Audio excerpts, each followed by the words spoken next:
So in our art discussion, we have our next guest artist Mukesh Tongaria. Thank you. Welcome Mukesh ji. Mukesh ji belongs to Gwalior. आप ग्वालियर से ताल्लुक रखते हैं and Mukesh ji have a long practice of art practice in Bharat Bhavan, and Bharat Bhavan is one of the prestigious art institution of India. Yes. So Mukesh ji, what you are going to depict, what you are creating during this Sarjana? Sir actually मैंने जब से ये सृजना चल रहा था तो मेरे mind में कई सालों से, जब से भारत भवन से जुड़ा हुआ हूँ और तब से मैं अपनी आर्ट जर्नी के अंदर एक ऐसा थिंक करता था कि आर्ट में एक पर्सपेक्टिव इफेक्ट आना चाहिए। फिर मैं धीरे धीरे थॉट्स पे चला गया और थॉट मेरे को पता नहीं चला कब वो एक वेव इफेक्ट में आ गया। मैं थॉट को विजुअली देखना चाह रहा था, तो देखते देखते ना मुझे एक सेल्स टाइप की कुछ एक शेप दिखाई दी और मेरे को देखते देखते वो शेप मेरी आर्ट का एक टॉपिक बन गया और एक आर्ट स्टाइल की तरह मेरे सामने क्रिएट हुआ। तो मोस्टली चीज़ें जब मुझे दिखती हैं तो मैं बहुत नज़दीकी से देखता हूँ तो सेल्स में दिखाई देती है, और जब मैं उन्हें कोई फीलिंग के साथ देखता हूँ तो मुझे एक एक्सप्रेशनिज्म आर्ट दिखाई देता है। That's really great. We know that you belong to this department of visual art and this whole setup. Yes. You are very much busy in establishing this whole Yes. setup. So congratulations for this. Yeah. And but right now I want to know about your creative process. You displayed some small drawings. Yes, sir. Those are very interesting drawings, black and white drawings. Yes, yes.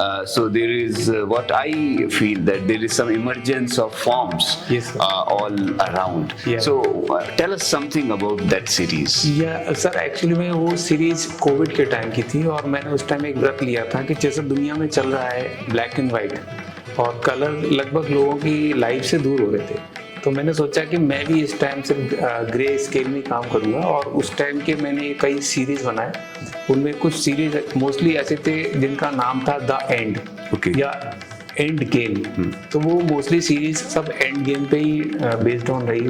उसमें particles का भयानक रूप nature में जो दिखाई दे रहा था, जिन्हें फील कर रहा था, मैं सोच रहा था कि इसमें मैं अपना कुछ ना लगाऊं, जो नेचर फील करा रही है एज इट इज पेंट कर दूं। तो मेरे को एक फॉर्म मिला जो मेरा था इस type. So by and large, that all is the depiction of nature. Yes, sir. A nature which exists in you. Yes, sir.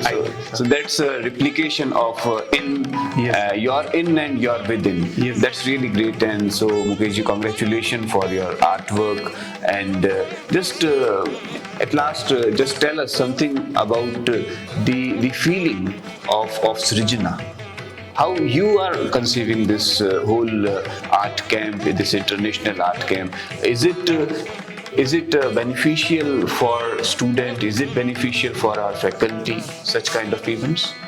Sir actually में क्योंकि एक इंटरनेशनल प्लेटफॉर्म है और जैसा कि इसमें इंटरनेशनल एमिनेंट आर्टिस्ट इसके अंदर वर्क कर रहे हैं और स्टूडेंट्स जितने भी डिफरेंट आर्ट कॉलेज के, जैसे ग्वालियर आर्ट कॉलेज और अदर आर्ट कॉलेज से इनवाइट किए हैं, और उसके साथ में जो एमिनेंट आर्टिस्ट का डेमोन्स्ट्रेशन उनको ऑन वर्क साथ में देखने को मिल रहा है। तो मुझे लगता है ये आने वाले टाइम में उन्हें जैसे freelance in the field if अगर वो सिलेक्ट करते हैं तो इसमें सबसे बड़ा एक नींव का पत्थर साबित होगा। तो अगर ये उनको बात समझ में आ गई, क्योंकि हम लोग उनको एक प्लेटफॉर्म ही दे सकते हैं और ये उन पर डिपेंड करता है कि उनकी फील्ड के प्रति जेन्युइनिटी कितनी सही है। That's really great, Mukesh ji, whatever you said, because in your every word, your experience, your contemplation is reflecting in that. So आपने अपना समय दिया, आपने हमसे ये बातचीत की, हम इस वार्ता को आगे भी बढ़ाएंगे, आगे भी हम और चर्चा करेंगे। और हमें पता है कि बिहाइंड द कर्टेन आप बहुत सारी जिम्मेदारियों से घिरे हैं और अभी आपको बहुत चीज़ों को प्रोसेस भी करना है। तो आपने अपना समय दिया, हमारे साथ रहे, आपका बहुत बहुत धन्यवाद। Thank you very much. Thank you.